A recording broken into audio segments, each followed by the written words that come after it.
Ito lang ang dahilan na nakikita natin.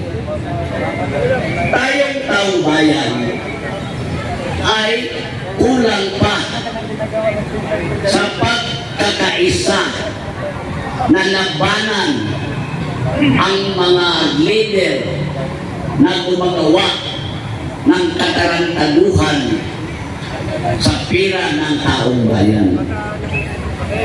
Alam natin na mula taas hanggang sa baba na nagmamahala sa ating panggobyerno ay nagnakaw. Kasi kung magnakaw ang taas, magnakaw din ang baba ng mga opisyal sa gobyerno. Pero bakit hinayaan natin? Bakit hindi tayo nagkakaisa upang labanan ang salot ng mga traitor sa ating bansa? Siguro, isipin natin, hindi na sana kailangan ng mga pagtitipon-tipon na ganito.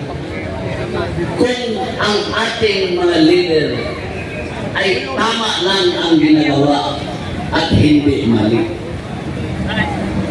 Sa bagay, katulad ngayon, unti-unti na naman namumulat ang ating taong bayan, kaya pumunta tayo dito sa ITSA upang ating paalisin ang leader na siyang tinitingnan ng mga politiko na naging model sa pagnanakaw sa kaban ng bayan.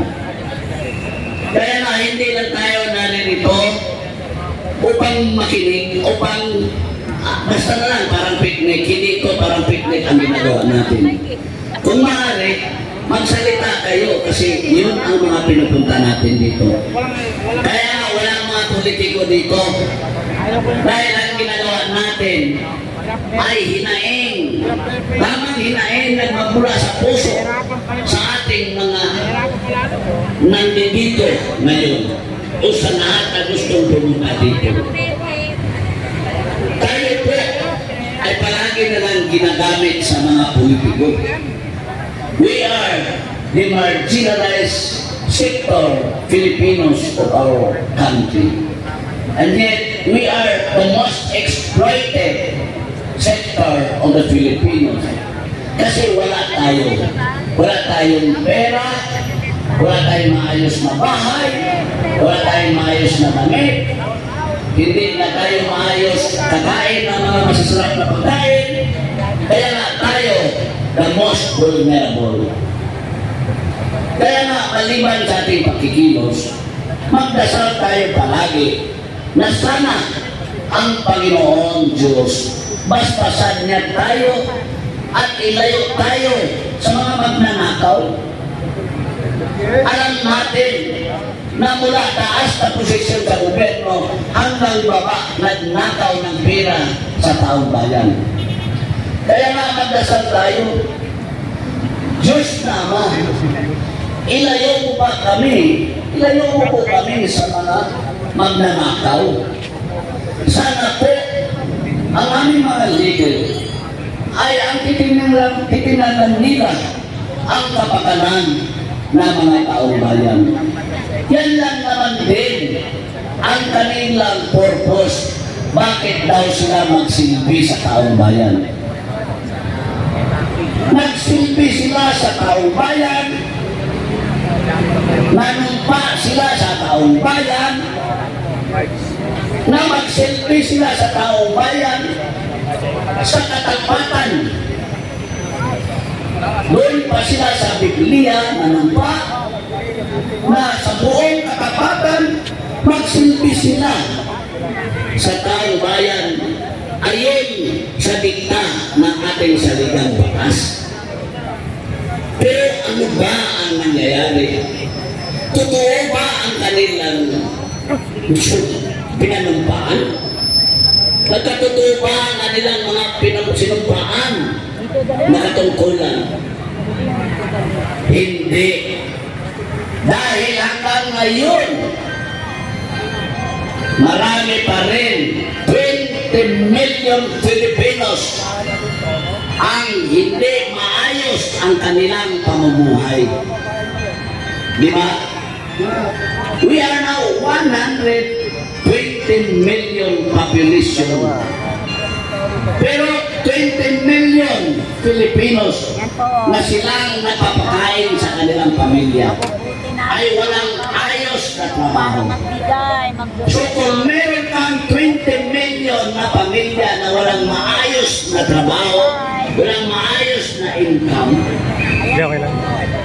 paano mo bubuhayin ang 110 million Filipinos na nakasasalalay lang sa iyong pagsisikap? Kaya nga, ito ang ating mga hinaing sa ating gobyerno. Kaya nga, marapat lang na auditan natin ang ating Ito mga babae na, gobyerno. meron na naman dumating na tubig. Sino ba ngayon ang nagunuan sa Kaya mga atin? sumusuporta, no? Di ba Sa may ang ginagawang nagunuan sa atin? peaceful rally Si sa may Bongbong Marcos. Elsas Right. Binoto natin si Bongbong Marcos dahil nangako siya. Nangako siya daw na ibabangon muli. Sama-sama tayong babangon muli. Akala natin ibabangon niya tayo. Magtatatlong taon na. Akala natin ibabangon niya tayo sa kahirapan. Nangyari ba? Magtatatlong taon na. Nabangon ba tayo sa ating kahirapan? Bagkus, sino nagpayaman? Yun ang busis ng taong bayan na sa tatlong taon na wala pa tayong nakikitang katotohanan sa kanyang pinangako sa atin. Nangako siya na ibaba niya ang presyo ng bigas. Magkano? Saan ang 20 pesos na pinangako niya? Yun na lang sana ang pag-asa. Kasi kung bababa sa 20 pesos ang bigas, siguro kahit na maliit at ang sweldo, makaya pa natin yan ibili sa mga kapangailangan natin pagkain. Pero saan? Sino ngayon ang naghihirap? Sino ngayon ang nabodol sa 20 pesos na pangako ni Bongbong Marcos? Sino? Iyon ang mga valid na rason bakit tayo po ay nandito. Dahil yung sanang 20 pesos na bigas ay sagot sa kagutuman yan. Kung gutom ang taong bayan, normal lang magrereklamo. Kasi mabuti sana kung wala tayong bangag sa Bisaya, butas. Kasi Bisaya ko eh. Kung wala tayong butas, na kung gutumin tayo, lagyan natin ng pagkain, at diretso sa tiyan, at diretso sa puwet, yun, wala sana problema. Ang problema natin, meron tayong butas. Kasi ang tao ay nabuhay sa butas. Walang debate dyan. So kung wala kang tiyan, wala kang bibig, hindi ka sana magrereklamo dahil walang ilalagay dyan. Pero ang tao ay meron. Ginawa tayo ng Panginoon. Kaya nga, binigyan tayo ng ito. Binigyan tayo ng mundo.